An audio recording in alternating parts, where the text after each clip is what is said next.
World top rankings ఉన్న యూనివర్సిటీస్ లో ఎలాంటి IELTS రాయకుండా ఫ్రీ ఎడ్యుకేషన్ అండ్ స్కాలర్షిప్ అందుకోవాలంటే కాంటాక్ట్ విదేశ్ కన్సల్ట్స్. నమస్కారం. మనతో పాటు ప్రొఫెసర్ కోదండరామ్ గారు ఉన్నారు. ఇప్పుడే తెలంగాణలో కొత్త ప్రభుత్వం వచ్చింది, కాంగ్రెస్ ప్రభుత్వం వచ్చింది. ఈ ప్రభుత్వం రావడంలో కోదండరామ్ గారి కృషి చాలా ఉందని చెప్పాలి. తెలంగాణ ప్రత్యేక రాష్ట్రం ఏర్పడటంలో వారి త్యాగాలు కూడా చాలా గొప్పవి. నిజాయితీ గల ఆచార్యులుగా, నిజాయితీ గల ఉద్యమవేత్తగా అందరికీ తెలిసిన వ్యక్తి. అటువంటి కోదండరామ్ గారు మనతో ఉన్నారు. తెలంగాణలో కొత్త ప్రభుత్వం ఏర్పడిన నేపథ్యంలో భవిష్యత్తు ఏ విధంగా ఉంటుంది అనేది తెలుసుకునే ప్రయత్నం చేద్దాం. సార్ నమస్కారం. సార్, మీరు కోరుకున్నట్లుగానే ఆశించినట్లుగానే తెలంగాణలో పాత ప్రభుత్వం దిగిపోయి కొత్త ప్రభుత్వం వచ్చింది. ఈ ప్రభుత్వం పట్ల మీరు ఎటువంటి ఆశలు పెట్టుకున్నారు సార్? మేము ఒక 5-6 రకాల విషయాల మీద ఒక మార్పు జరుగుతుందని అనుకున్నాం. ఎందుకంటే ఈ ఆశలు ఎందుకు పెట్టుకున్నామంటే కాంగ్రెస్ పార్టీ నాయకులతో మాట్లాడినప్పుడు మేము కొన్ని విషయాలు సూటిగా స్పష్టంగా చెప్పినాం. కేసీఆర్ ఓడిపోవటం అనేది మా అందరికీ ఒక లక్ష్యమే.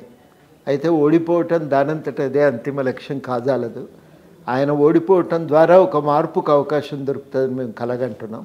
ఆ మార్పు మీ ద్వారా సాధ్యమైతే మాకేమీ అభ్యంతరం లేదు మీకు మద్దతు ఇవ్వటంలో అని మేము అప్పుడు ఒక 6 పాయింట్లు వాళ్ళ ముందు పెట్టినాం. అందులో మొదటిది ఉచిత విద్యా వైద్యం ఉండాలి. తర్వాత ఉపాధి కల్పన మీద దృష్టి పెట్టాలి. క్యాలెండర్ ప్రకారం ఉద్యోగాలు భర్తీ చేయండి. ప్రైవేట్ రంగంలో స్థానికులకు అవకాశం ఇవ్వండి.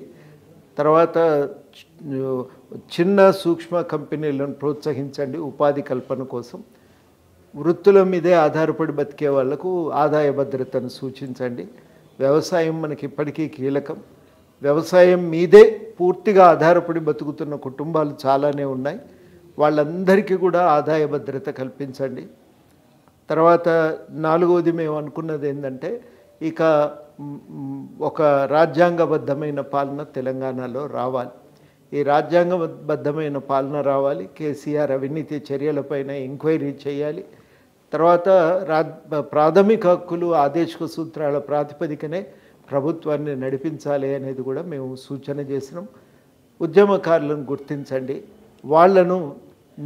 వాళ్లకు సంక్షేమ బోర్డు ఏర్పాటు చేసి ఆదుకొనటమే కాక అమరవీరుల కుటుంబాలకు ప్రత్యేకంగా సమగ్రంగా సహాయం అందించాలండి.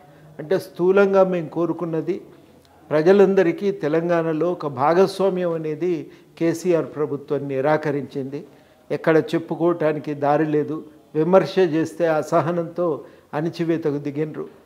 ఒక భావ వ్యక్తీకరణకు ఛాన్స్ లేకుండా చేసినారు. మీ పాలన వచ్చిన తర్వాత అట్లాంటివి ఉండకూడదు. ప్రజల భాగస్వామ్యం పెంచాలి. అట్టడుగు వర్గాలకు అభివృద్ధిలో ఫలితాలు దక్కాలి అనేదే మా లక్ష్యం. ఆ లక్ష్యం సాధించే విధంగా ఒక అభివృద్ధి జరుగుతుందని మేము ఆశిస్తున్నాం. అట్లాంటి అభివృద్ధి కోసం మేము తప్పకుండా నిలబడి కొట్లాడదామని కూడా నిర్ణయించుకున్నామండి. అంటే మీరు పెట్టుకున్న ఈ ఎజెండాకు కాంగ్రెస్ వాళ్ళు మీకు ఎవరిచ్చారు హామీ ఇవన్నీ మేము చేస్తామని? అప్పుడు PCC అధ్యక్షుడిగా రేవంత్ రెడ్డి గారు ఇచ్చిండ్రు. అయితే మా అదృష్టం కొద్దీ మేము ఈ మొత్తం చర్చలు జరగటానికి ముందే మేము రాహుల్ గాంధీ గారిని కలిసినాం. రాహుల్ గాంధీ గారు కూడా మాతో ఒక మాట అన్నారు, నిరంకుశ పాలన పోవాలి, ఆ ఆలోచనతోనే మీకు మద్దతు ఇద్దామనుకుంటున్నామంటే నిరంకుశ పాలన పోవటమే కాదు దానికి మళ్ళీ తలెత్తటానికి అవకాశం లేకుండా చూడాలి. అట్లాంటి పరిస్థితి రావాలంటే అంటే నిరంకుశ పాలనకు అవకాశం లేని ఒక సమాజం రావాలి అంటే మనం సమాజంలో చాలానే అసమానతలను నిర్మూలించి సమానత్వాన్ని పెంపొందించగలగాలి సామాజిక జీవితంలో. అది మనం ప్రయత్నం చేయకపోతే కష్టమవుతుంది అనే మాట కూడా అన్నారు. ఇక మాకు ఒక నమ్మకం కుదిరింది. మనం అనుకున్న లక్ష్యం వైపు ప్రయాణించడానికి వాళ్ళు కూడా సిద్ధంగా ఉన్నారు. కాబట్టి మనకి ఇబ్బంది ఏం లేదు అని నిర్ణయించుకొని ఇక మేము మద్దతు ఇస్తామని చెప్పి ప్రకటించినాం. సో మీకు రాహుల్ గాంధీ నుంచి కూడా మీకు మద్దతు వచ్చినట్టు ఒక మాట హామీ వచ్చినట్టుగా మీరు?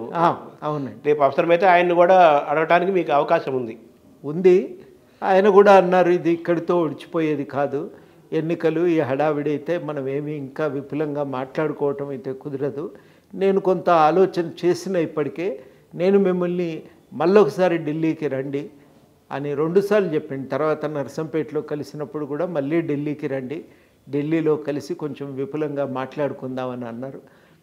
అందువల్ల మాకు కూడా ఒక నమ్మకం ఏం కుదిరిందంటే ఏదన్నా మాట్లాడొచ్చు, చెప్పొచ్చు, అక్కడ వాళ్ళు వినటానికి కొంత సిద్ధంగా ఉన్నారు, పర్వాలేదులే, మనం అనుకున్న లక్ష్యాల దిశగా కొంతైనా అడుగు ముందుకు పడుతుంది, విడిగానైతే మనం చేయగలిగే పరిస్థితుల్లో లేము, మన వల్ల మద్దతు వలన ఎవరైనా ఆ పరిస్థితి చేయగలిగే ఒక అధికారంలోకి రాగలిగే అవకాశం ఉంటే అవకాశం ఉపయోగించుకుందాం, వాళ్ళు గెలిచినాకైనా ఈ మార్పు ఒక అడుగు ముందు పడితే అంతకంటే మనకేం కావాలి, రాజకీయాల్లో మన సిద్ధాంతం ముందుకు పోవాలి, వ్యక్తులుగా మనం అనుకున్నటువంటి ప్రయోజనం రాకపోయినా సంపూర్ణంగా ఏ స్థాయిలో మనకు దొరికినా చాలు కదా అని మేము భాగస్వామ్యం అడిగినాం.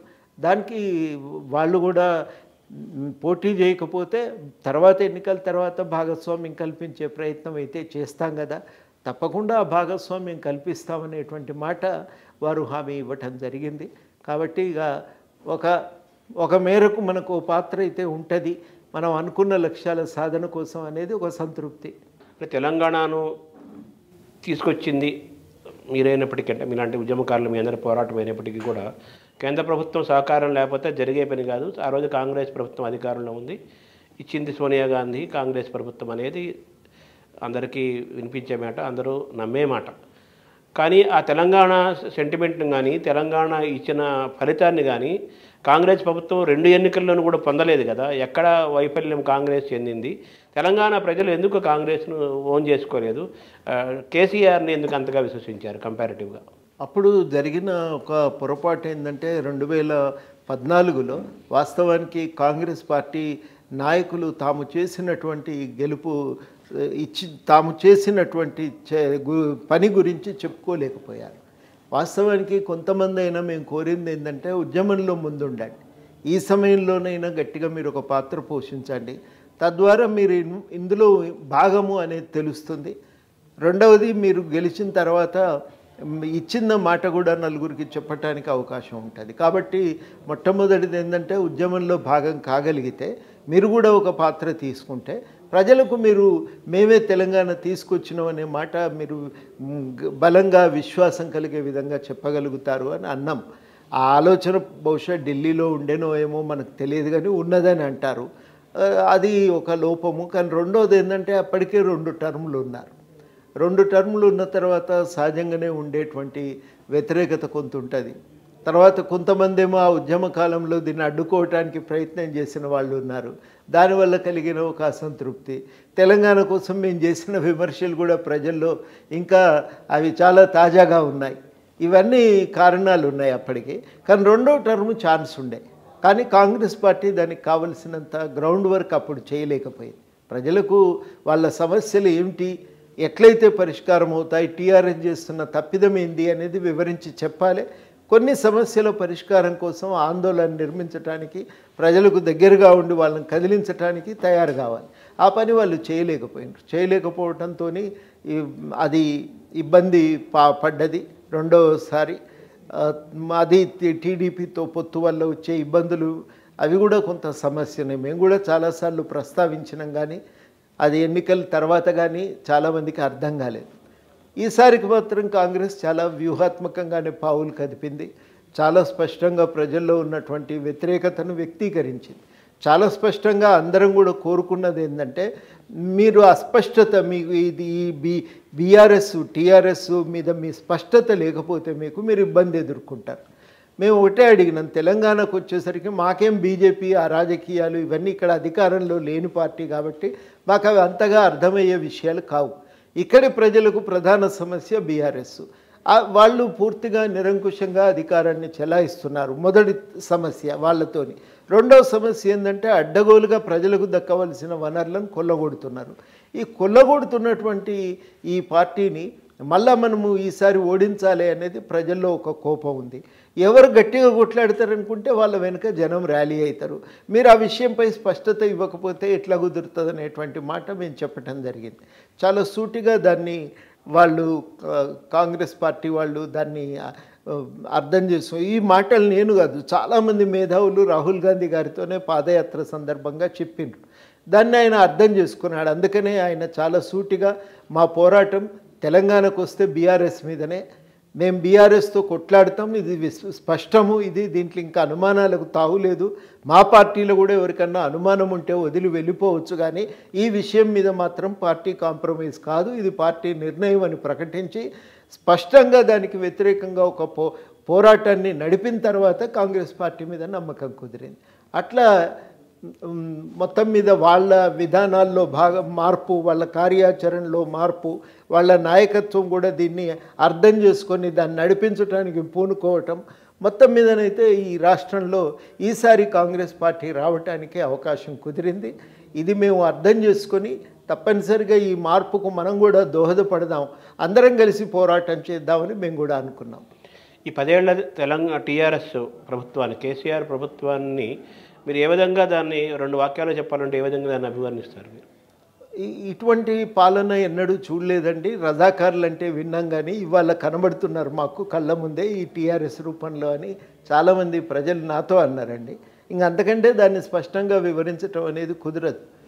ఇంకా కొంచెం విపులీకరించాలంటే నలుగురికి చెందవలసిన సంపదను కొల్లగొట్టడం, ఆ కొల్లగొట్టడానికి అవసరమైనటువంటి నిరంకుశ అధికారాలను చేజిక్కించుకొని ఇష్టానుసారంగా అధికారాలను నిర్వహించటం, ప్రభుత్వాన్ని నడపటం, ఇది సారాంశంలో టీఆర్ఎస్ పాలన.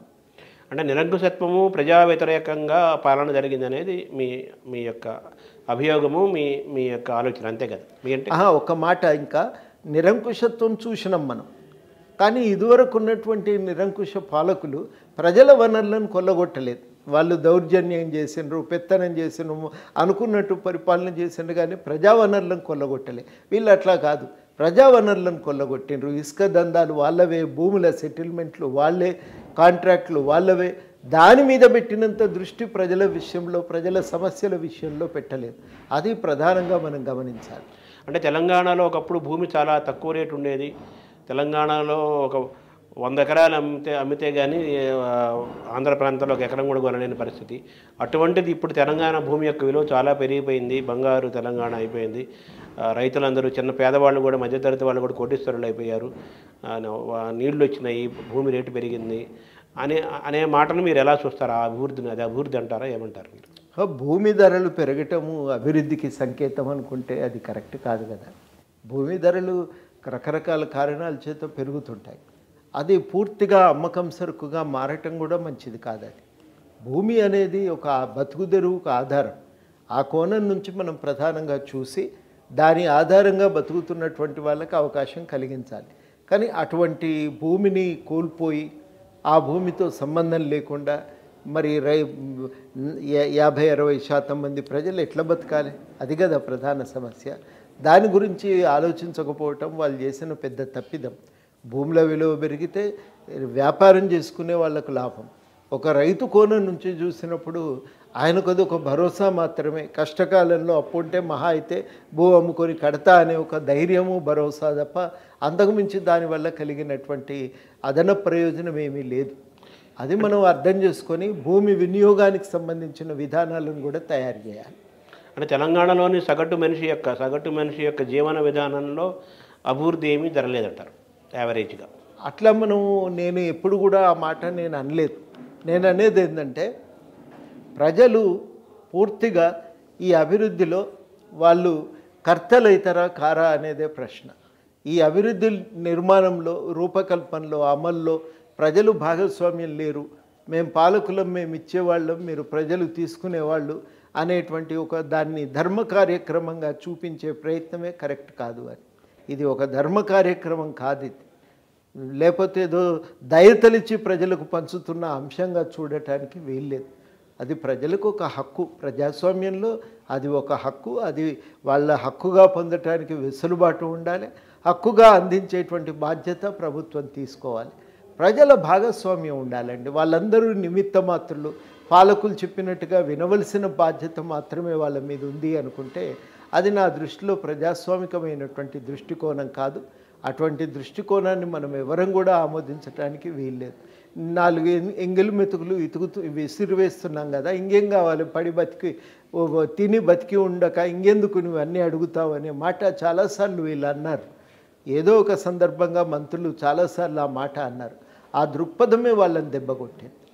అంటే తెలంగాణలో ఈ అనేక ప్రాజెక్టులు వచ్చాయి కదా, దీనివల్ల వ్యవసాయ యొక్క ఉత్పాదకత పెరిగింది అని అంటున్నారు, రైతులు యొక్క ప్రొడక్టివిటీ పెరిగింది అంటున్నారు కదా, అందులో ఎంతవరకు నిజం ఉంది?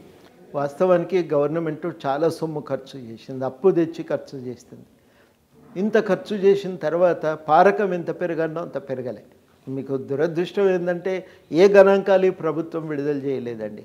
ఇదివరకు ఎన్నడూ ఇట్లా జరగలేదు. మన దగ్గర స్టాటిస్టికల్ ఇయర్ బుక్ వచ్చేది, వాస్తవాలు మాత్రమే దాంట్లో ఉండేవి. ఆ వాస్తవాలను వేస్తాం, మీరు అడిగినవి మేము రాయము అని అన్నందుకు ఆ డైరెక్టర్లను తీసిపారేసిండ్రు, ట్రాన్స్ఫర్ చేసిండ్రు, పుస్తకాలను కూడా వేస్తుంటే మనకు చాలా విషయాలు అర్థమయ్యాయి. ఇప్పటికి కూడా 18-20 లక్షలు మోటార్లు ఉన్నాయి, వాటి కింద వ్యవసాయం నడుస్తున్నది, చెరువుల కింద వ్యవసాయం ఉన్నది. భారీ ప్రాజెక్టుల కింద మీరు వచ్చినాక పెరిగింది ఎంత అని లెక్కలు తీసుంటే ఇవాళ ఇబ్బంది ఉండేది కాదు. ఆ లెక్కలు తీయలేదు. రెండోది ఏంటంటే పెట్టిన ఖర్చును కూడా సంయమనంతో ఆలోచించి పెట్టలేదు.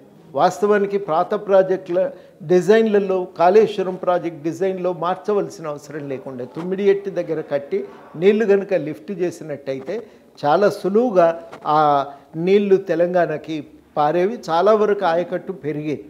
రెండోది ఆ మిగిలిన సొమ్ముతో మనం జూరాల నుంచి కనుక పాలమూరు రంగారెడ్డి ప్రాజెక్టు ఎత్తిపోతలు చేసి ఉంటే అది కూడా పడమటి మహబూబ్ నగర్ జిల్లాకు లాభమయ్యేది. మిగిలిన సొమ్మును పెండింగ్లో ఉన్నటువంటి మొత్తం మిగతా ప్రాజెక్టులు, కృష్ణ మీద పెండింగ్లో ఉన్న ప్రాజెక్టులను పూర్తి చేసి ఉంటే వాస్తవానికి ఎక్కువ ఆయకట్టు వచ్చేది. వాళ్ళు ఆయకట్టును పెంచే లక్ష్యం పెట్టుకోలేదు. ఆయకట్టును పెంచడం కన్నా ప్రాజెక్టు ఖర్చు పెంచాలి, కాంట్రాక్టర్కు లాభం చేయాలి, కమిషన్ పొందాలి అనే విషయంపైనే ఎక్కువ దృష్టి పెట్టారు. టీఆర్ఎస్ ప్రభుత్వంలో కాంట్రాక్టులు మేలు చేసే ప్రాజెక్టులు కానీ మిగిలే కానీ సగటు రైతుకి, తెలంగాణ భూమికి, ప్రాంతానికి ఎటువంటి ఉపయోగపడలేదని మీరు అంటున్నారు కదా. కాంగ్రెస్ ప్రభుత్వం ఈ విషయంలో ఏదన్నా ఏం చేయబోతుంది, మీరు ఏం చేయించబోతున్నారు వాళ్ళతో? అంటే కాంగ్రెస్ మా దృష్టిలోనైతే తక్షణం కాళేశ్వరం మీద ఒక సాంకేతిక నిపుణులతో సమగ్ర దర్యాప్తు జరిపించాలి. ఇంతవరకు అయిన లాభం ఎంత, పెట్టిన ఖర్చు ఎంత, రేపు జరగవలసింది ఏంది అనే విషయం మీద వాళ్ళు చాలా స్పష్టంగా ఉండవలసిన అవసరం ఉంది. తర్వాత రెండోది నేను అనుకునేది ఏంటంటే అందుకని దాని మీద సమగ్రంగా దర్యాప్తు జరపాలి. ఒక్క పైసా అదనంగా నువ్వు మంజూరు చేసే ముందు ఆ పని చేయాలి. రెండు, ఉన్న పరిమితమైన వనరులను ఉపయోగంలోకి తేవాలంటే పెండింగ్ ప్రాజెక్టులను ఫస్ట్ పూర్తి చేయాలి. ఇప్పుడు మనకు డిండి ప్రాజెక్టును ఎట్లా కట్టాలనే దానిపైన స్పష్టత లేదు. స్పష్టత తీసుకొని ఆ డిండి ప్రాజెక్టును పూర్తి చేయాలి. చాలా కొద్దిపాటి మొత్తంతో మనకు లెఫ్ట్ బ్యాంక్ కెనాల్ అనేది పూర్తి చేయవచ్చు. సొరంగ మార్గం ద్వారా కాళేశ్వరం నుంచి, శ్రీశైలం నుంచి నీళ్లు తేవచ్చు, దాన్ని పూర్తి చేయాలి. చాలా వరకు పనులు పూర్తయిపోయి ఉన్నటువంటి ఈ భీమా, తర్వాత జూరాల ఎత్తిపోతల పథకాలు, అదేవిధంగా మనకు కల్వకుర్తి పథకాలు, వీటిని పూర్తి చేయాలి. ఇవి నా దృష్టిలో ఇవాళ చాలా కీలకమైనటువంటివి. వీటి మీద బాగా దృష్టి పెట్టవలసిన అవసరం ఉంది.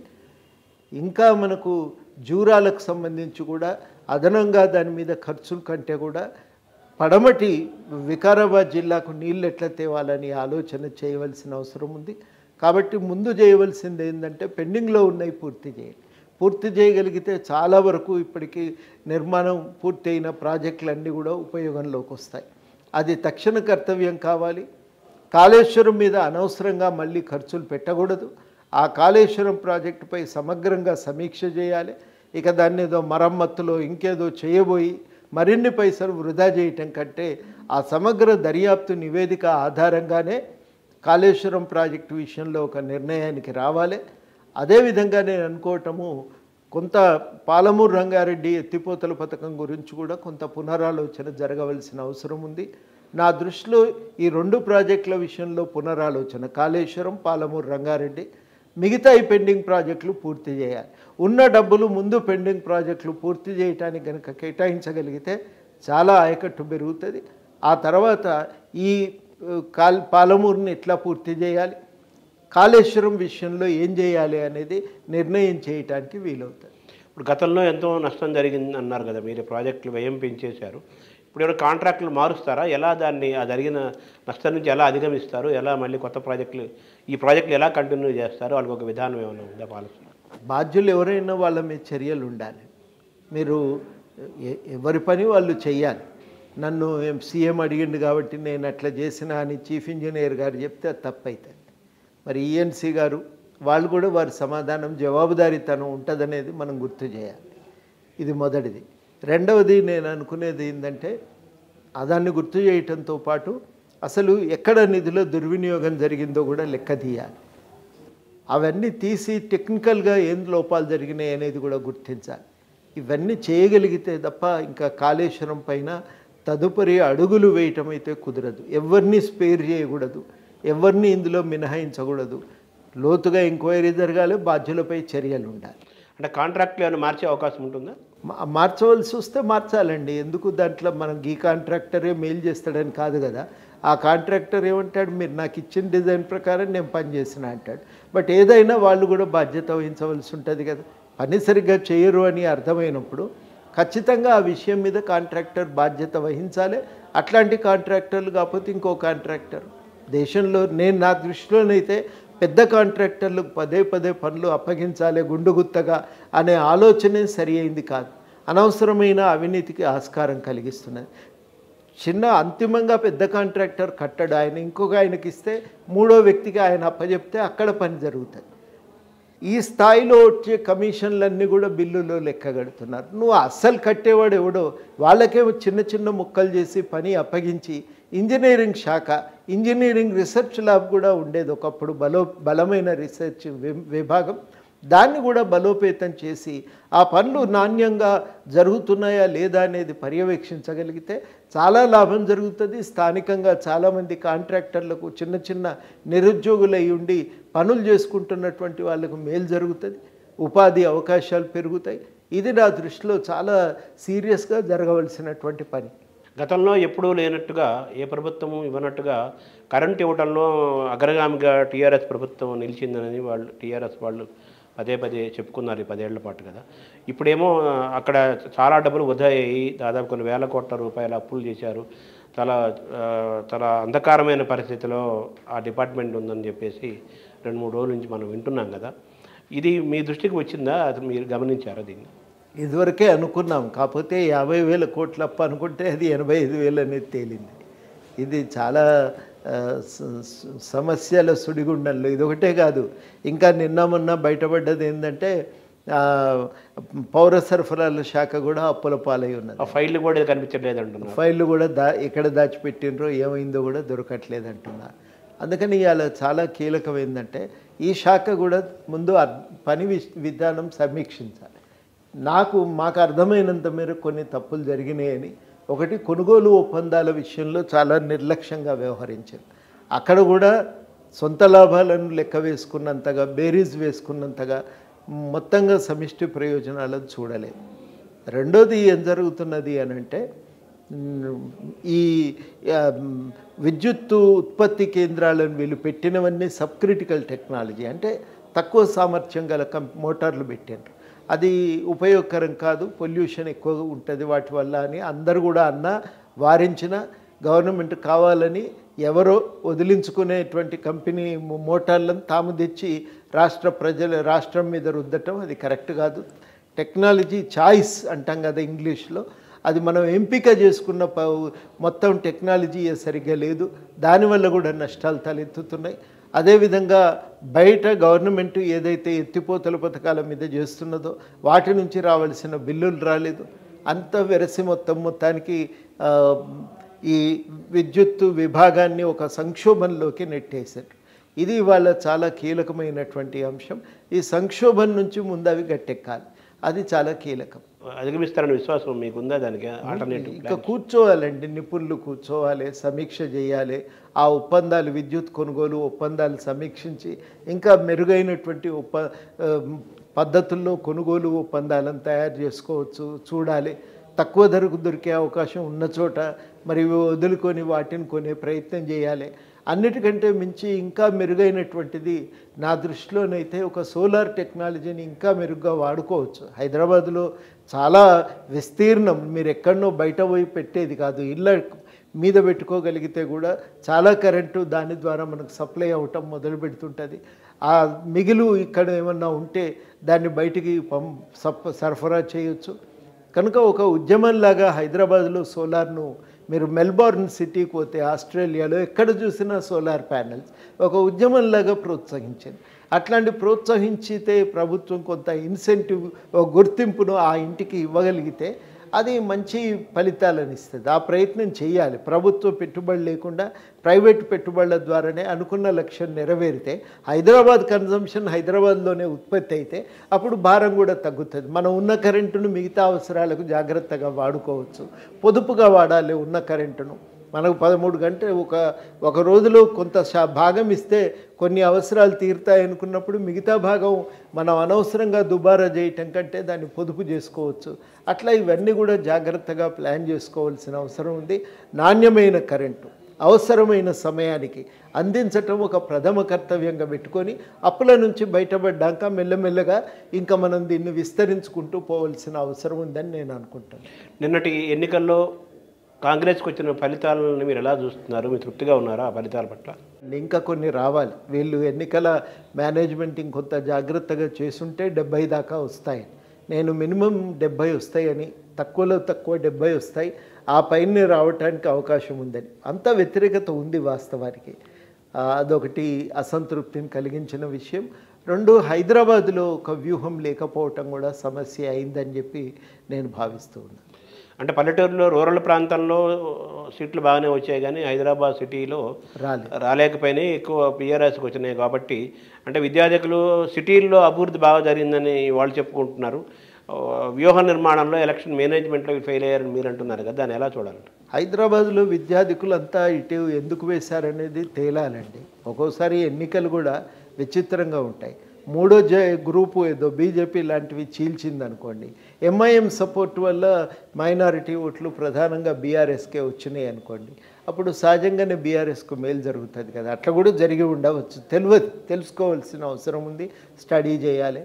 బయటి రాష్ట్రాల నుంచి వచ్చిన వాళ్ళ ఆలోచన కూడా ఒక రకంగా ఉంటుంది, ఇక్కడి ప్రజల ఆలోచన ఒక రకంగా ఉంటుంది. ఇంత నియంతృత్వ పోకళ్ళు పనికిరావనేది ప్రధానమైన ఆలోచనగా ఇక్కడ ఉంటే బయటి రాష్ట్రాల వాళ్ళకి ఏముంటుందండి, మాకేమీ ఇబ్బంది లేదు, సేఫ్టీ ఉంది, సెక్యూరిటీ ఉంది అని వాళ్ళ ఆలోచన అక్కడికే పరిమితమై చూస్తారు కదా.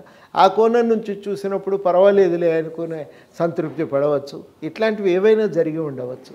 మొత్తం మీదనైతే ఏది అనేది నేనైతే ఇదిమిద్దంగా చెప్పలేను, కానీ ఇట్లాంటి అనేక అంశాలను కొంత లోతుగా పరిశీలించాలని అనుకుంటున్నా. అన్నిటికంటే మించి ఎక్కడ పౌర ప్రజా సంఘాలు నిలబడి గట్టిగా పనిచేస్తున్నాయో అక్కడల్లా కాంగ్రెస్కి ఎక్కువ లాభం జరిగింది. ప్రజా సంఘాలు ఎక్కడ బలహీనంగా ఉండి పోయిన 7-8 సంవత్సరాల్లో పెద్దగా కార్యక్రమాలు చేయలేదో అటువంటి ప్రాంతాల్లో కొంత కాంగ్రెస్కు నష్టం జరిగింది. ఆ ప్రజా సంఘాలు కూడా హైదరాబాద్లో బలంగా ఉండి ఇక్కడ పేద వర్గాల సమస్యలను ఎజెండా మీద నిలబెట్టగలిగి ఉంటే ఇక్కడ కూడా ఫలితాలు ఇంకో రకంగా ఉండేవి. అంటే బొటాబొటీ మార్కులతోనే పాస్ అయినట్టుగానే భావించాలి కదా ఈ ఫలితాలు? అవును. ఒక పక్క బీఆర్ఎస్, ఇంకో పక్క బీజేపీ ఉన్న నేపథ్యం, ఇంకో పక్క MIM ఉన్న నేపథ్యంలో ఈ ప్రభుత్వాన్ని కాపాడుకోవటము, కాంగ్రెస్ ప్రభుత్వాన్ని కాపాడుకోవటం కూడా ఒక సవాలు కదా, ఇంత చుట్టూ ఇంత ప్రత్యర్థుల మధ్య. సవాలే, పెద్ద సవాలే. నేను అనుకోవటము చాలామంది బీఆర్ఎస్ నాయకులు చేస్తున్న ప్రకటన అయితే అది రాజ్యాంగ వ్యతిరేకమైంది, అనాగరికమైంది కూడా. నేను కొంటా, పైసలు పోసి ఎమ్మెల్యేలను గుంజుతా, చీలుస్తా పార్టీని, నేనే మళ్ళీ అధికారంలోకి వస్తా. ఒకటి ఇది అహంభావం, 2 ఇది తప్పుడు ధోరణి, మంచి ధోరణి కాదు ఇది. ప్రతి ఒక్కడు రేపు బలవంతుడైతే నేను కొనుక్కుంటా, ఏమన్నా చేస్తా, నా ఇష్టానుసారంగా ప్రభుత్వంతో నేను ఆడుకుంటా అంటే అది కరెక్ట్ కాదు. ఏ కాంగ్రెస్ ప్రభుత్వం అయితే కేంద్రంలో ఉన్నప్పుడు ఈ తెలంగాణను ఇచ్చిందో అదే కాంగ్రెస్ పార్టీ తరపు నుంచి గెలిచిన వాళ్ళు తర్వాత ఆ పార్టీ నుంచి TRSలోకి మారిన సందర్భాన్ని 2 ఎన్నికల్లో చూసాం కదా. సో ఇటువైపు వీళ్ళ వైపు ఎమ్మెల్యేల వైపు కూడా ఆ లొసుగు ఆ వైపు ఉంది కదా. అది గెలవకపోతే మీరు అన్నట్టు 59 సీట్లు వచ్చినా ప్రమాదం ఉండేది, కానీ అట్లా కాదు కదా, గెలిచిండ్రు. అధికారం వాళ్ళ చేతిలో ఉంది. ముఖ్యమైనటువంటి అందులో గుంపు నాయకులందరికీ మంత్రి పదవులు వచ్చినాయి. అందులో ఉన్న కొన్ని అధికార కేంద్రాలు అనుకుంటే దాదాపు అందరూ అకామిడేట్ అయినరు, మిగిలిన వాళ్ళు రేపు అకామిడేట్ అయ్యే ఛాన్స్ ఉంది. రెండోది, ప్రభుత్వం అనేది ప్రజారంజకంగా పాలిస్తే ప్రజలే కాపాడుకుంటారు, అది చాలా కీలకమైంది. మూడోది ఏంటంటే 9 ఏళ్ల పాలనపై ఎంత ప్రచారం అయితే చేయాలో అంతగా ప్రచారం ఇప్పటి వరకు చేయలేదు. కనుక ఈ ప్రభుత్వం శ్వేతపత్రాలు విడుదల చేయటం మొదలు పెడితే ఆ శ్వేతపత్రాల ఆధారంగా మనం చాలా గట్టిగా నిలబడి మనం చాలా గట్టిగా మనం ఒక ప్రచారం కనుక చేయగలిగితే అప్పుడు సహజంగానే బీఆర్ఎస్ కోలుకోవటం కూడా కష్టమవుతుంది. ఒక నైతికంగా దెబ్బతిన్న తర్వాత మళ్ళీ నేను ఎమ్మెల్యేలను కొంటా అంటే సాహసం చేయరు, ఎవరైనా సాహసం చేయరు. పోతే బదనామవుతాం అనుకుని పోతే పోయింది రాజకీయంగా, ఇక నేను గెలిచినా గెలవకపోయినా పర్వాలేదు అనుకునేటోళ్ళు ఎవరో ఒకరిద్దరు ఆ పని చేస్తారు తప్ప మిగతా వాళ్ళు ఆ సాహసం చేయరు, కెరీర్ను వదులుకోరు. కాబట్టి చాలా కీలకం ఏంటంటే ప్రజలకు చేరువ కావటమే కాంగ్రెస్ ముందున్న ఏకైక మార్గం. బీఆర్ఎస్ చేసిన తప్పిదాలను ప్రజల్లోకి తీసుకుపోవాలి, ప్రజారంజకమైనటువంటి పాలనను నెలకొల్పాలి, ప్రజా సంక్షేమాన్ని పెంపొందించడానికి జాగ్రత్తగా ప్రభుత్వ విధానాలను తయారు చేయాలి. ఇది చేయగలిగితే ఏ శక్తి కాంగ్రెస్ని ఏమీ చేయజాలదు. ఆ కోణంలో ఆ దిక్కు నుంచే ఆ దిక్కే ప్రభుత్వ ప్రయాణం ఉంటుందని నేనైతే ఎందుకో ఈ వారం 10 రోజులుగా చూసిన చర్యలు చూసినాక అవకాశం ఉంది అని నాకు అనిపిస్తుంది. ఒక పార్టీ తరపున నిల్చొని గెలిచి తర్వాత వెంటనే అనేక రకాల లెక్కలు, సమీకరణలు, ప్రలోభాలు, కారణాలు ఏదైనా కానీ స్వార్థంతో వెంటనే పార్టీలు మారిపోతున్న దాన్ని మనం చూస్తూనే ఉన్నాము. ఇప్పుడు ఆయన కోమటిరెడ్డినే మనం ఉదాహరణగా తీసుకుందాము. ఆయన కాంగ్రెస్ నుంచి వచ్చాడు, మళ్ళీ బీజేపీలో చేరాడు, ఇంకా 1 year సంవత్సరం ఉండకముందే మళ్ళీ తిరిగి కాంగ్రెస్లో చేరాడు, గెలిచాడు. ఇటువంటి సంకేతాల వల్ల ప్రజలకి, ఓటర్లకి, ప్రజలంటే ఓటర్లు, వాళ్ళు ఓటర్లకి, ప్రజలకి నాయకుల పట్ల విశ్వాసం అనేది ఉందన్నారా లేదన్నారా? మళ్ళీ ఆయన్నే ఓడించారు, మళ్ళీ ఆయన్నే గెలిపించారు కదా. ఒక పొలిటికల్ రాజనీతి శాస్త్రవేత్తగా మీకు ఏమనిపిస్తుంది ఇది ఈ నీతి? కొంత ప్రజలు హర్షించరు. మీరు చూస్తే అట్లా మారిన వాళ్ళు చాలాసార్లు ఎన్నికల్లో దెబ్బతిన్న సంఘటనలు 1-2 అని కాదు, బోల్డ్ అని ఉన్నాయి కూడా అట్లాంటి సంఘటనలు. కాబట్టి అది ఒక అంశమైతే, రెండవది ఏంటంటే ఎంతైనా ఆ నైతిక బలమైతే దెబ్బతింటుందండి. పాత కార్యకర్తలు గెలిపించిన వాళ్ళు వెంట రారిగా చాలా అరుదైన సందర్భాల్లో వాటిని అధిగమించి గెలిచిన దాఖలాలు ఉన్నాయి. అన్నిటికంటే మించి ప్రజల్లో కూడా సోయి పెరగాలి. చాలా గట్టిగా నిలబడి మేము దానికి వ్యతిరేకించటం మొదలు పెడితే ఖచ్చితంగా నాయకులు అనేవాళ్ళు మరి ఆలోచనలు మార్చుకుంటారు. మొన్నటిసారి కాంగ్రెస్ నుంచి పోయిన వాళ్ళు కూడా చాలామంది ఓడిపోయారు, కాంగ్రెస్ నుంచి బీఆర్ఎస్కు పోయిన వాళ్ళు. కాబట్టి ఆ అనుభవం కూడా మన కళ్ళ ముందు ఉంది. అట్లాంటి దాన్ని బాగా వెలుగులోకి కూడా తేవలసిన అవసరం ఉంది. ఇవి మనం రకరకాల ప్రజల్లో అయితే ఒక వ్యతిరేకతను మూటగట్టుకుంటారు. నైతికంగా ఏ మనిషికైనా అంతిమంగా ఒక నైతిక శక్తి లేకుండా తనంతా నిలబెట్టుకోవటం చాలా కష్టమవుతుంది. ఈ రోజున్న సమాజంలో, ఎదుర్కొన్న రాజకీయ వాతావరణంలో, దేశంలో, రాష్ట్రంలో ఎక్కడైనా కానీ ఆ నైతికత అనే మాట పెద్ద మాట అయిపోయింది కదా రాజకీయ వాతావరణం. మీరు అన్నది కరెక్టే, కానీ అంతిమంగా ప్రజలు ఏమనుకుంటారంటే అమ్ముడు పోయినోడు అనేదైతే ఉంటుంది. ఆ మరక అది జీవితంలో ఎప్పుడు కూడా వెంటాడుతుంటుంది. అదే కాంగ్రెస్ మేనిఫెస్టో పట్ల మీ అభిప్రాయం ఏంటి సార్? యాజ్ ఇట్ ఈజ్గా మేనిఫెస్టోని మీరు చూస్తున్నారా? చూస్తున్నా. నేను మొత్తం మీద చాలా సంఘాలు, చాలా ఉద్యమాలు ఈసారి బయట ఉండి కాంగ్రెస్ పార్టీకి మద్దతు ఇచ్చినాయి. వాళ్ళందరూ కూడా కాంగ్రెస్ వెంట ఉండి ఈ మేనిఫెస్టోలో తమ అంశాలను జోడించే ప్రయత్నం చేశారు. అందువల్ల ఏమైందంటే ఇవాళ తెలంగాణలో ఉన్న రకరకాల వేదికలు ద్వారా ప్రజలు వ్యక్తం చేసినటువంటి డిమాండ్లు మేనిఫెస్టోలో చోటు చేసుకున్నాయి. నా దృష్టిలో అది ఒక మంచి పరిణామమే. ఈ కాంగ్రెస్ మేనిఫెస్టో రూపకల్పనలో మీ సలహాలు, మీ హస్తం ఏమైనా ఉంది? మేము చెప్పినవి ఒకసారి కలిసి మేము కూడా మాట్లాడితే వాళ్ళు చాలా విషయాలు మేము చెప్పినవి కూడా విన్నారు. అప్పటికే కొన్ని రకరకాల సంఘాలు కాంగ్రెస్ పార్టీ వారితో మాట్లాడి ఆ ఎజెండాను, దాన్ని కొంత రూపకల్పనను, దానిపైన కొంత ప్రభావం చూపెట్టారు. వాళ్ళు దాన్ని మలిచే ప్రయత్నం చేశారు. దానికి తోడుగా మేము అదనంగా ఇంకా ఏమన్నా మిగిలిపోయి ఉంటే మేము కూడా కొన్ని సూచనలు చేసి దాన్ని ఇంకా మెరుగులు దిద్దే ప్రయత్నం చేసినాం. 1-2 మేము అనుకున్న స్థాయిలో రాలేదు.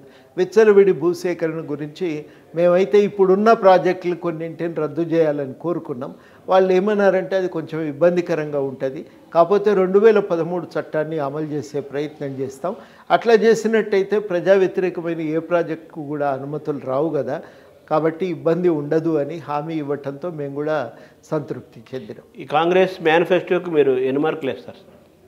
చాలా మంచి మేనిఫెస్టో అండి, దాంట్లో ఇంకేమీ డౌట్ అవసరం లేదు. డిస్టింక్షన్ మార్కులు వేయొచ్చు కూడా. నాకు అది చూసిన తర్వాత ఆ ప్రజెంటేషన్ అంటే ఒకటి దాన్ని విషయాలు చెప్పటమే కాదు, ఆ విపరీతంగా రాసి ఒక పెద్ద గ్రంథం చేయలేదు, దాన్ని సంక్షిప్తంగానే ఉన్న అన్ని విషయాలను కూర్చి చాలా అద్భుతంగా ప్రజెంట్ కూడా చేశాను. కాబట్టి రెండు రకాలుగా చూసినప్పుడు నాకు అది నచ్చింది, బాగుంది అనిపించింది మేనిఫెస్టో. అంటే ఈ 6 గ్యారంటీల పథకం అనేది ఒక పెద్ద ఆకర్షణగా నిలిచింది. కర్ణాటకలో కాంగ్రెస్ గెలుపుకి అదొక కారణమైందంటారు.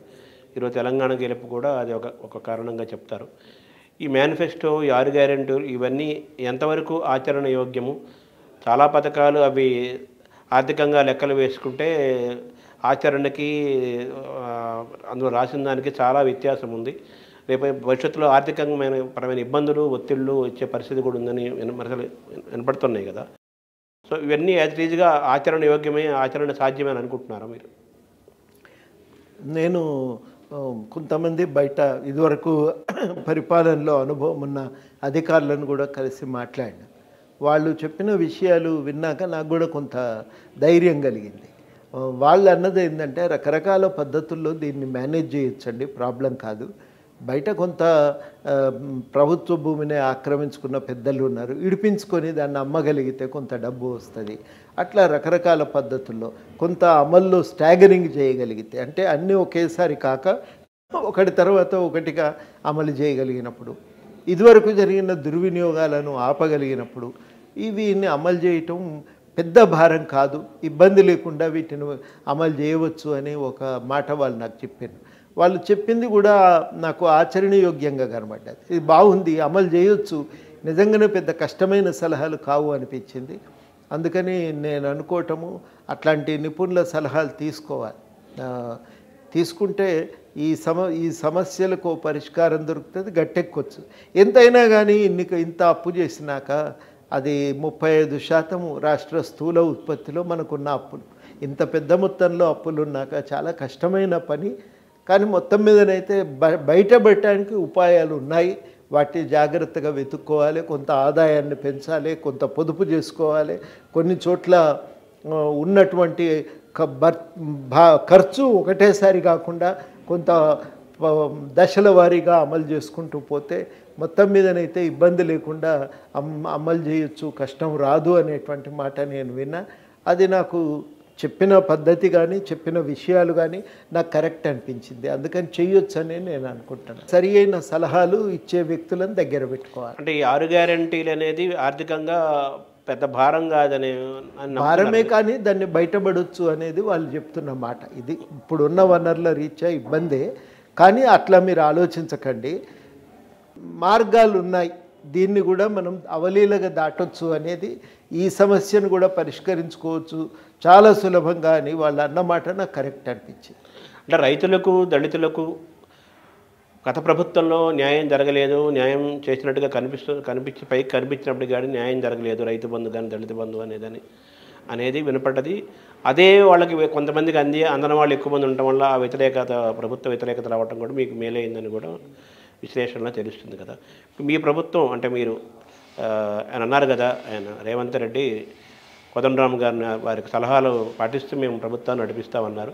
మీరు కూడా ప్రజలకి, పాలకులకి, ప్రభుత్వానికి మధ్య వారధిగా నిలబడి నేను చేయగలిగింది చేస్తాను అని మీరు అన్నారు కదా. ఈ క్రమంలో ఈ దళితులు, రైతులు గత ప్రభుత్వానికి జరిగిన దాంట్లో కంపారిటివ్గా ఈ ప్రభుత్వంలో ఎటువంటి హామీ మీరు ఇవ్వగలుగుతారు? ఈ ప్రభుత్వంలో మేము ఇదే చెప్తున్నాం, మేము కొంత మాకు తోచిన మేరకి విషయాలను ప్రభుత్వం దృష్టికి తీసుకుపోవటం. నిజంగా కూడా నాకు ఆశ్చర్యం కలిగించిన విషయం ఏంటంటే, ఈ 10 రోజులుగా గవర్నమెంట్ ఏర్పడ్డప్పటి నుంచి ఇప్పటిదాకా ప్రజలు వచ్చి ఎన్ని విషయాలు చెప్తున్నారు అని అంటే, అరే నిజంగానే ఒక భావ వ్యక్తీకరణకు కూడా అవకాశం లేకుండా పోయింది కదా తెలంగాణలో అని అనిపిస్తుంది. అంత స్పష్టంగా ఒకటి ముందు చెప్పుకోవటానికి వేదికలు కావాలి. ఒక ఉద్యోగులైతే ఒక గ్రీవెన్స్ రిడ్రెసల్కి ఏదన్నా మెకానిజం ఉండాలి, లేకపోతే మామూలు ప్రజలైతే ఇగో ప్రజావాణి లాంటి వేదికలను అన్ని స్థాయిల్లో బలోపేతం చేయాలి. కనుక ఇట్లా రకరకాలుగా మనం ఆలోచించి మనం నిర్ణయాలు చేయవలసి ఉంటుంది. ధర్నా చౌక్ను ఏం చేస్తారు? ధర్నా చౌక్ను ఉంచాలండి. ఇప్పుడు టీఆర్ఎస్ చేసిన తప్పే ఇది కదా. ప్రజల్లో ఉన్న వ్యతిరేకత ముందు నుంచి అర్థమై ఉంటే ఎప్పటికప్పుడు దాన్ని డీల్ చేసుకునేవాళ్ళు కదా.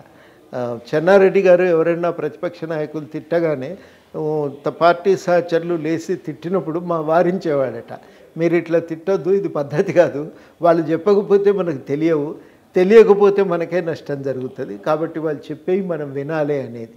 ఆ రకమైన దృష్టికోణంతో ధర్నా చౌక్ను కనుక ప్రభుత్వం ఆమోదించి ఉంటే వాళ్ళకి ఆ సమస్య అయ్యాలి ఇంత నెత్తిన పిడుగుబడేదాకా తెలియని పరిస్థితి అంటే ఈ ప్రభుత్వంలో దాన్ని ఏం చేయబోతున్నారు? దాన్ని కాపాడాలి అవకాశం ఇవ్వాలి. అక్కడ వచ్చేవి మేము తొలి రోజుల్లో హైదరాబాద్లో పౌర హక్కుల సంఘంలో చేరిన తొలి రోజుల్లో మంత్రులు స్పీకరు వచ్చి ఈ రిప్రజెంటేషన్లు తీసుకునేవాళ్ళు. ఆ సంప్రదాయం ఉంది అప్పటిదాకా. తర్వాత వాళ్ళు రావటం మానేసిండ్రు, పిలిపించుకోవటం మొదలైంది. కొన్ని రోజులైనాక అపాయింట్మెంట్ ఇవ్వటం కూడా మానేసిండ్రు. అట్లా జరిగింది. వాటిని పునరుద్ధరించాలి. అవసరమైతే మంత్రులకు మీరు వచ్చి ఇవ్వచ్చు మీ రిప్రజెంటేషన్ అని చెప్పి వాళ్ళకు అవకాశాన్ని కల్పించాలి. అట్లా అయితే ఏమవుతుందంటే ప్రభుత్వానికి లాభం కదా, సమస్యలు తెలుస్తాయి, వెంటనే పరిష్కారాన్ని వెతుక్కోవచ్చు. అట్లాంటిది ప్రభుత్వం దాన్ని పునరుద్ధరించాలి. కొన్ని పాత సంప్రదాయాలకు కూడా మళ్ళీ జీవం పోయాలి. ప్రజా దర్బారును ఏ విధంగా సద్వినియోగం చేయాలని మీరు అనుకుంటున్నారు? మీ సూచన? ప్రజలకు కొన్ని సమస్యలు ఎట్లుంటాయి కదా అంటే కింద ఎవరు చెప్పినా కావు, వచ్చి మనం ఒక ముఖ్య నాయకునికి చెప్పినామంటే ఒక ఊరట.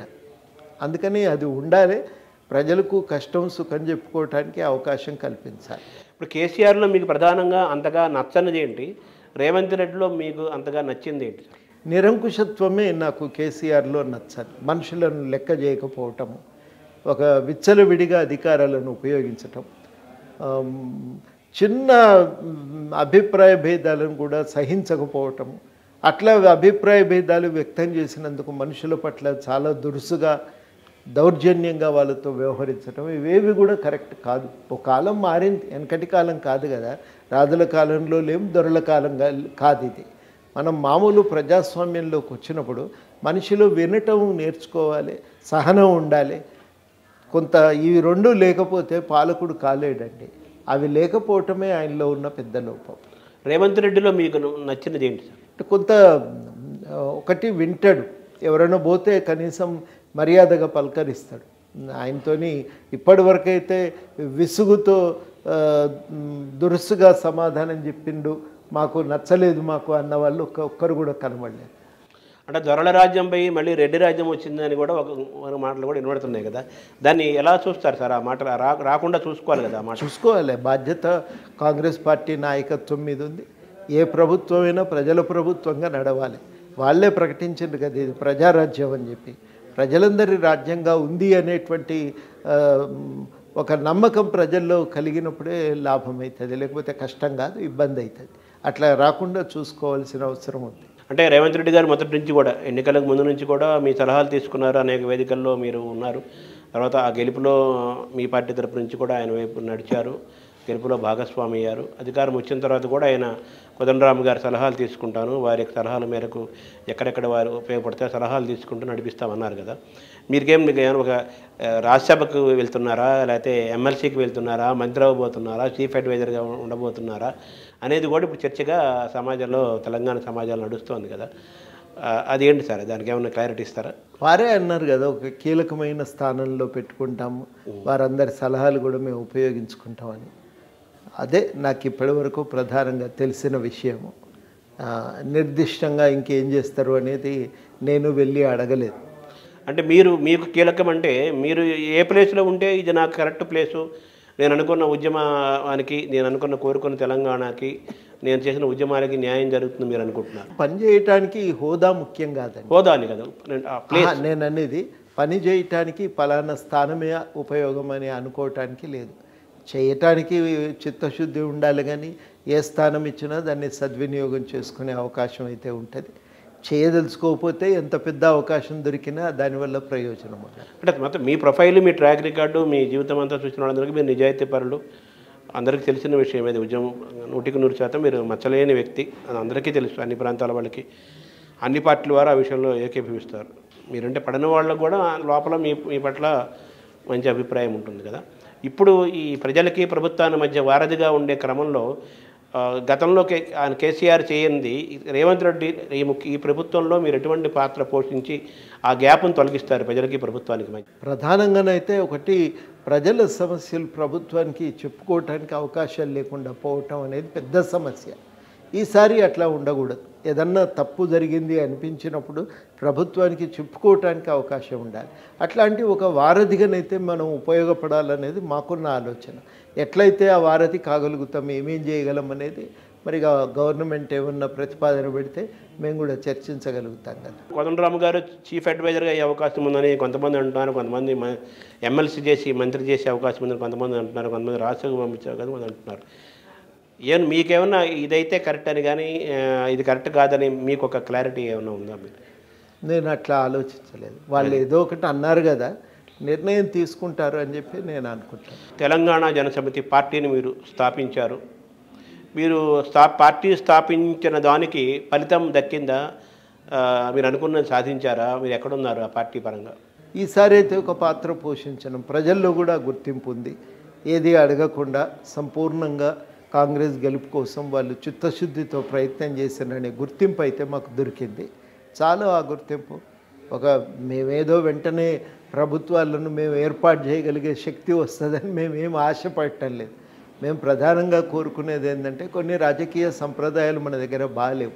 డబ్బులు పోసి గెలవటం, మందు పోసి ఓటర్లను కొన్ని ఆకర్షించే ప్రయత్నం చేయటము, ఇవన్నీ కరెక్ట్ కాదు. ప్రజలు కేంద్రంగా రాజకీయాలు నడవాలి, పైసలు కేంద్రం కాదు అనేది మాకున్న ఆలోచన. అంటే మీ ఆలోచన, మీ ఆశయాలు అవన్నీ దాన్ని ఎవరు తప్పుపట్టరు. మీ క్యారెక్టర్ అటువంటిది, మీరు ఆ సిద్ధాంతాల మీదే ఆ పార్టీ ఒకటి స్థాపించారు. కానీ చుట్టూ మరి ఇప్పుడు రాజకీయాల్లో మీ అవన్నీ ఆచరణ సాధ్యం కానివని మీకు తెలుసు కదా. ప్రయత్నం అయితే సాగాలి కదా. అదే అది మంచి లక్ష్యం అనుకుంటే ప్రయత్నం అయితే జరగాలి.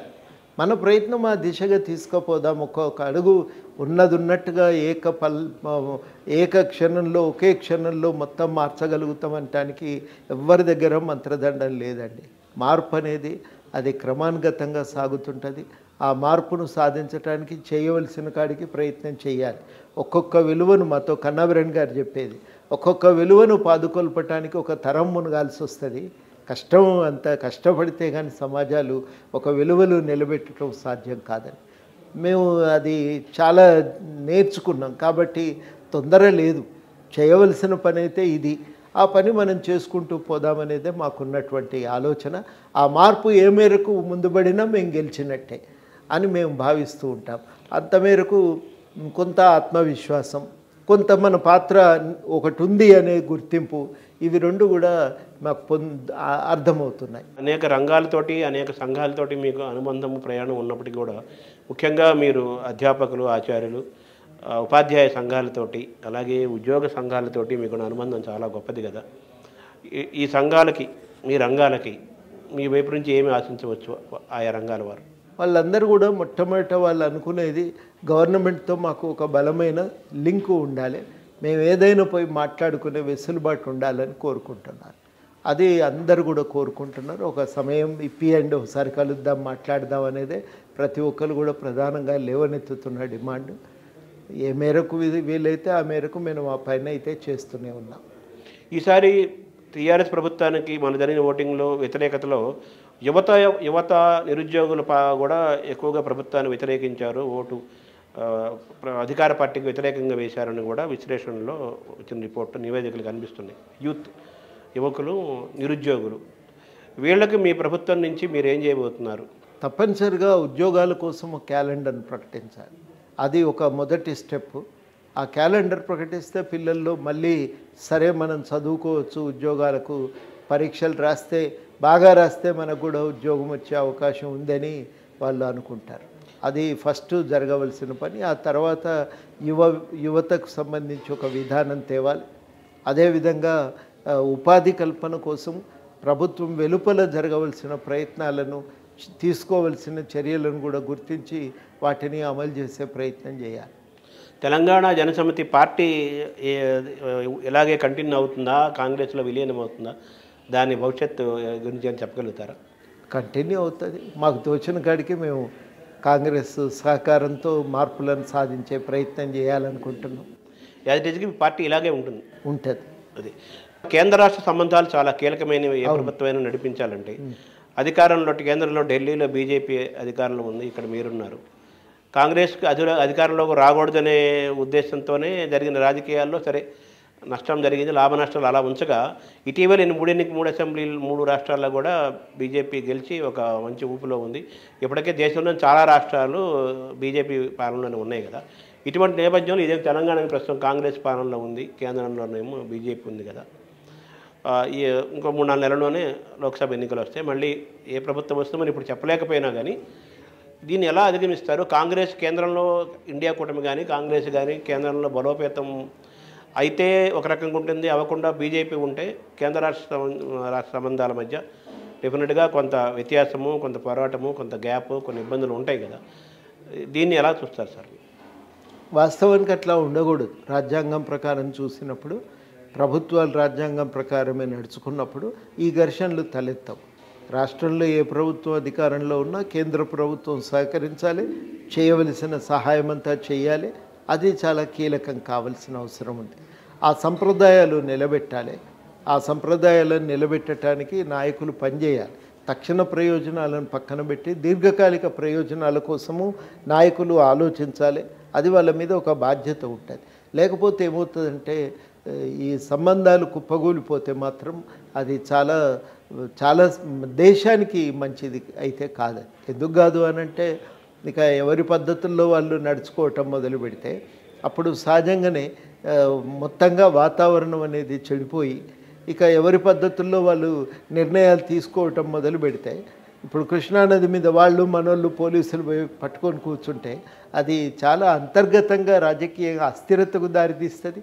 అంతర్గతంగా రాజకీయ అస్థిరత మాత్రమే కాదు, ఒక తీవ్రమైనటువంటి హింసాత్మక 2 తెలుగు రాష్ట్రాలు కూడా కదా. ఈ 2 రాష్ట్రాలైనా ఏ రాష్ట్రాలైనా ఈ ఘర్షణ అనేది పనికిరాదు. చట్టబద్ధమైన వ్యవస్థలు ఉన్నాయి. కేంద్రం జోక్యం చేసుకోవాల్సి వచ్చినప్పుడు జోక్యం చేసుకోవాలి, అనవసరమైనప్పుడు దూరంగా ఉండాలి. ప్రొఫెసర్ జయశంకర్ గారు ఆశించిన, మీరు కోరుకున్న తెలంగాణ అన్ని రకాలుగా అది ఈ 5 ఏళ్లలో సాధన అవుతుందనే విశ్వాసం మీకుందా?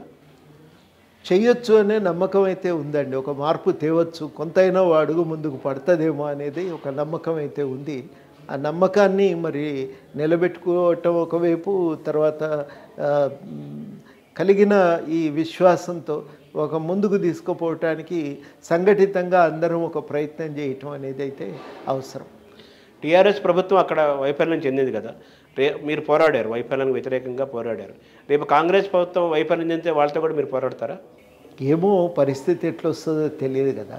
కొట్లాడాలనేది అయితే లక్ష్యంగా ఉండదు కదా. అది ఖచ్చితంగా ఒక ప్రయత్నం. మేము ఆ రోజు కూడా అన్నది ఏంటంటే తెలంగాణ ఆకాంక్షల కోసం, ప్రజాస్వామిక పరిరక్షణ కోసం మేము నిలబడే ఉంటామనే మాట అన్నాం. ఆ రోజు కూడా ఘర్షణ లక్ష్యంగా లేదు. నేను అప్పుడు కూడా అన్నాను, నేను మీ పార్టీలో చేరను, మీ కండవా కప్పుకోను, రాజకీయ పదవులు నేను ఆశించట్లేదు, కానీ తెలంగాణ అభివృద్ధి కోసం ఏ పని చెప్పినా మేము చేయటానికి సిద్ధమేననే మాట కూడా అన్నాం ఆ రోజే. మరి ఇప్పుడు పదవులు ఇస్తారంటున్నారు కదా ఆయన. ఇప్పుడు కూడా నేను చెప్తున్నా కదా, మేము భాగస్వామ్యం కోరుకుంటున్నాం. తప్పకుండా భాగస్వామ్యం మాకు కావాలి. భాగస్వామ్యం ఇస్తారని వాళ్ళు కూడా కాంగ్రెస్ వారు ప్రకటన చేశారు. కాబట్టి తప్పకుండా మేము భాగస్వామ్యం తీసుకొని రాష్ట్ర అభివృద్ధి కోసం మాకు తోచిన మేరకు మేము సహాయపడతాం. ప్రభుత్వానికి ప్రజలకి మధ్య ప్రతినిధిగా, వారధిగా, మీడియాకు, అలాగే పౌర హక్కుల సంఘాలకి, ప్రజా సంఘాలకి, వీరందరికీ స్వేచ్ఛగా మాట్లాడే వాక్ స్వాతంత్రము, స్వేచ్ఛగా ప్రశ్నించే ఒక వాతావరణాన్ని ఆశించవచ్చా ఈ ప్రభుత్వంలో? అందులో మీరు ఏం చేస్తారు? మీ రోల్ ఏంటుంది? కొంత ఇప్పటికన్నా వాతావరణం చాలా మెరుగుపడుతుందని అయితే నాకు నమ్మకం. Thank you sir.